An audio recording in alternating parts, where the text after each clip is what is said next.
20 years ago today, the no-name storm pounded Florida's Gulf Coast. Tonight, we're hearing more of the horror stories from people who lived through it. Fox 13's Steph DiPietrantonio live in Tarpon Springs tonight, a city that got hit hard, especially hard by that storm. Tell us, Steph. Oh, yeah, Mark. Well, that storm, the no-name storm, had first responders here in Tarpon Springs, like most of Tampa Bay, scrambling to react as it bulldozed its way through here 20 years ago today. But would you believe it also triggered a romance that's been going strong ever since? The weather was crazy. Tarpon Fire Rescue Chief Rick Butcher remembers the storm of the century well. They typically run 8 to 12 calls a day, but that day, more than 60. So you guys were hopping. We were busy.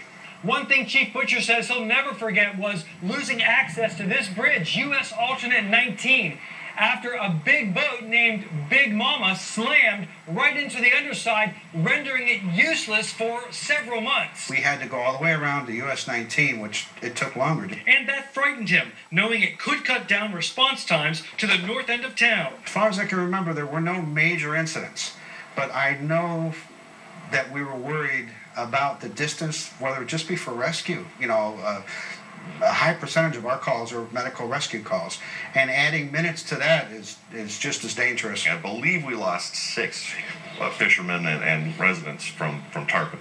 Jeff Erforth took pictures that day, which hang on the walls of his fudge factory at the Sponge Docks. It was pretty scary looking. But actually helped businesses for months afterward. The boat stuffed under the bridge created a local tourist attraction. People were down taking pictures.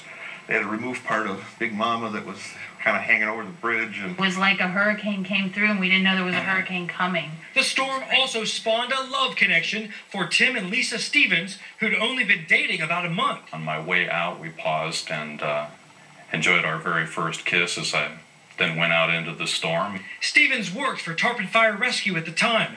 They were at her sister's birthday party. We had a really nice time. But no kiss prior to this? Not prior to that, no. No, that was the very first kiss. Yeah. And then he kissed me, and his words were, "I wondered what it would be like to kiss you."